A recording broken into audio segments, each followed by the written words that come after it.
In the subterranean war rooms of Geneva's Advanced Space Policy Consortium, the air shimmered with tension. Governments from around the world had gathered under the veil of secrecy, summoned by a chilling discovery made by the International Event Horizon Array.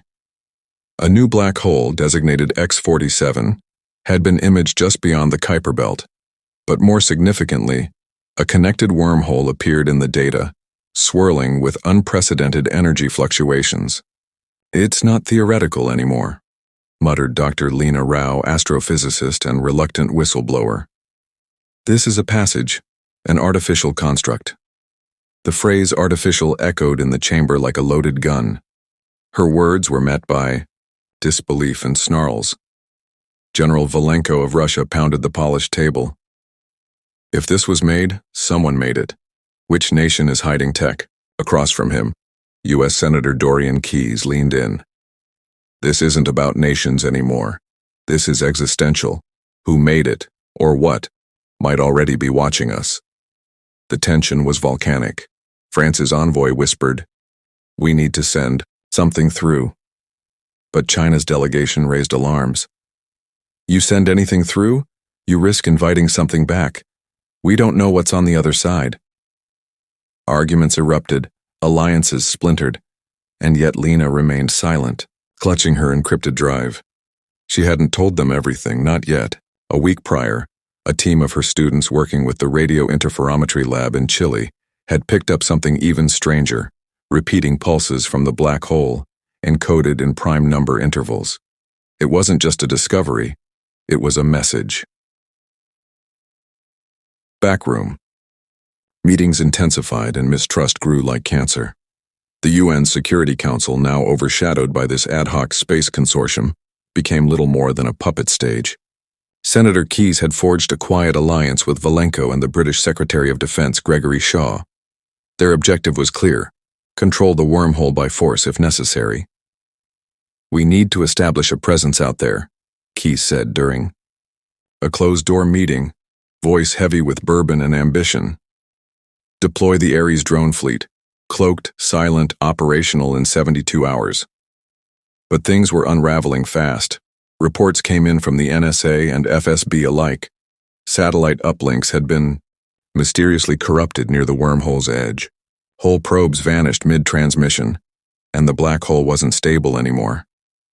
"It's growing," whispered Lena when she finally revealed the second set of data. "It's feeding on something. Maybe dark matter, maybe information, but it's changing." Shaw slammed a folder on the table. "This is madness. We're treating it like it's ours when we don't even understand what it is." China and India declared a temporary withdrawal from the consortium, citing an untrustworthy Western power bloc. Israel's intelligence unit leaked photos of a U.S. stealth station being assembled on Europa, an act the Chinese called cosmic colonization. Global markets plunged as rumors of a Cold War in space surfaced. Meanwhile, deep inside Lena's laptop, a decoded stream from the black hole played endlessly. Three-dimensional renderings of Earth's DNA, ancient Sumerian symbols, and finally a map, not of stars but neurons. Someone or something was showing them how to think. As diplomacy failed, so did Earth's ability to contain its fears. Riots broke out across several capitals. Wormhole worshippers, a radical cult, stormed a government facility in Arizona, believing that the structure was humanity's exit gate from a dying world. General Valenko called for martial law in parts of Europe, claiming the disturbances were geopsychological effects triggered by the black hole's influence. "The damn thing's broadcasting thought," he said in a midnight call intercepted by Lena. She confronted Keyes. "This isn't exploration anymore. This is manipulation. You want a war, but something else is writing the script." Keyes looked at her, expression colder than the void outside the solar system. "The only war I'm fighting is the one to keep this species from extinction. You want to gamble with cosmic intelligence?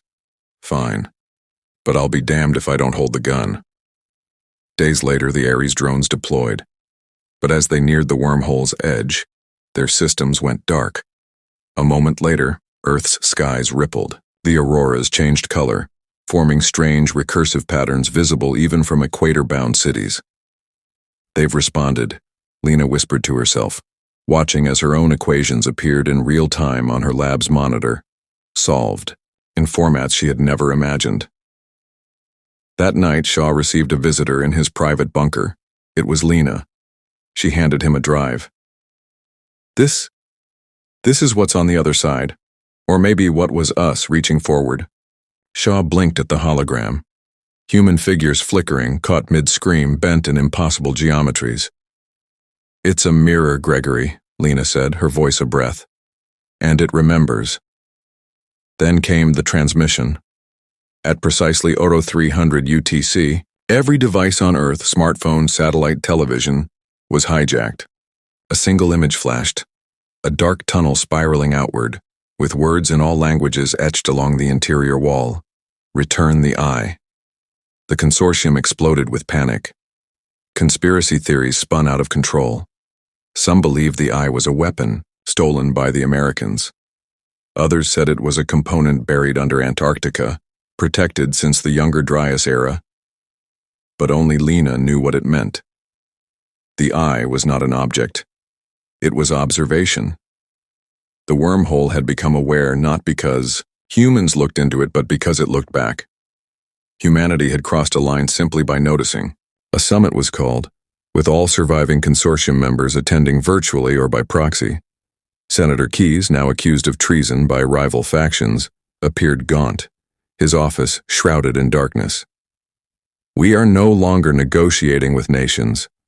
We are negotiating with a consciousness," he admitted, "and it doesn't want peace."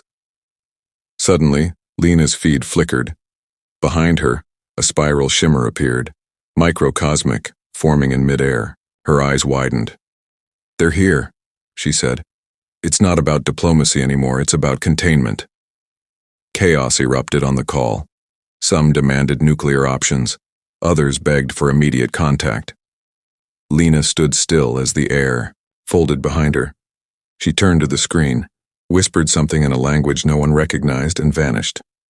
The spiral collapsed, and Earth, for the first time in millennia, was alone again. In the weeks that followed, no new data came from the wormhole. The black hole's growth halted. Global conflicts cooled, as if some unseen force pressed gently on the brakes of war. The wormhole worshippers went silent. The auroras returned to normal. But the damage was done. Keyes resigned and disappeared into the Arctic. Valenko vanished en route to a Siberian observatory. Shaw retired to a monastery in Nepal, and then one final message appeared, beamed through radio telescopes from Proxima Centauri. "The observer has moved on. Remain quiet." No one could trace its source. Lena was never seen again. But one night inside the former Geneva war room, now decommissioned, a lone janitor found a handwritten note taped to the wall screen. It read, in Lena's tight cursive, "What we thought were stars